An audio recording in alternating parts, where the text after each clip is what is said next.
आज 20 जुलाई और आज था मानसून का सत्र, और आज ही सोनम वांगचुक जी की रैली भी थी। लेकिन देखिए 18 तारीख को उनको डिटेन कर लिया गया, भले वो कह दिया गया कि उनकी सेहत को लेकर किया गया या तमाम बातें की गई हैं, लेकिन आज देखिए हजारों की संख्या में बच्चे वहां पर पहुंचे हुए हैं, अपने हक की मांग रहे हैं और कोई मांग नहीं कर रहे हैं।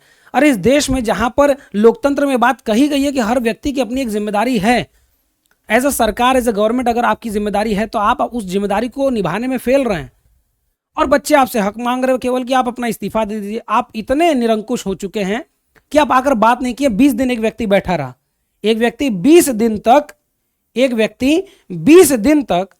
व्यक्ति 20 दिन तक बैठा रहा अनशन पर। आप मिलने नहीं आए, आपका डेलीगेशन बात तक करने नहीं आया। आप इतने निरंकुशवादी सरकार में हो गए, और आपको लगता है कि वहां जो मंच पर बैठे, अच्छा कुछ ऐसे चाटुकार लोग भी हैं, कुछ इतने निरीह मूर्ख लोग हैं जिनको अंधभक्त कहा जाता है, इतने निरीह मूर्ख हैं वो कि वो कह रहे हैं कि वहां पर भारत के खिलाफ नारे लग रहे हैं। इसे देखा कोई नहीं, गया कोई नहीं। वहां पर ऐसे लोग हैं जो भारत के खिलाफ नारे लगाए थे, इसीलिए हम लोग इसका विरोध करते हैं। अरे मूर्खों, तुम्हारे बच्चों को भी देना होगा टेस्ट आगे चलकर, तुम्हारे बच्चे भी भारत में पेपर देंगे, फिर देखना क्या होता है इस देश में। खा जाएंगे। अपने अंधभक्ति से बाहर निकलो, और कम से कम नहीं वहां पर जा सकते, कम से कम मोबाइल पर या किसी प्रकार से इस चीज को सपोर्ट करो। ये देश के खिलाफ नहीं है कोई चीज, ये चीज देश के खिलाफ नहीं है।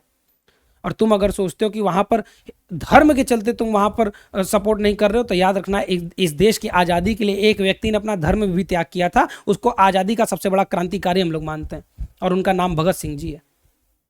मानते नहीं मानते, उस व्यक्ति ने अपना धर्म छोड़ा था। उन्होंने कहा था कि धर्म को वहां पर छोड़ना पड़ेगा जहां पर आज़ादी पहले हमको चाहिए, यानी देश को पहले हमको लाना पड़ेगा। हम मानते हैं कि विपरीत धर्म में बहुत सारे ऐसे लोग हैं जो अपने धर्म को ज्यादा कट्टरता से आगे रखते हैं, लेकिन इसका यह कदापि अर्थ नहीं है कि आप भी उसी चीज को फॉलो कर लो और ये कह दो कि सामने वाला ऐसा कर रहा है इसलिए मैं, ऐसा नहीं, गलत बात है ये बिल्कुल।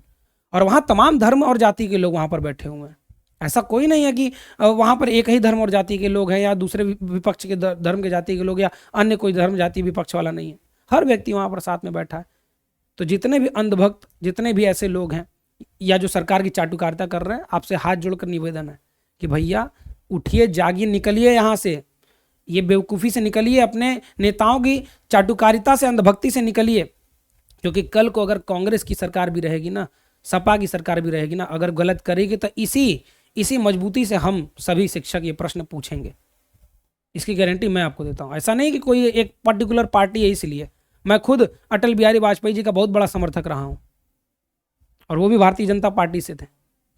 लेकिन वर्तमान में जो सरकार है वो निरंकुश सरकार है, ये तो तय है। फैसला आपका है, साथ दीजिए।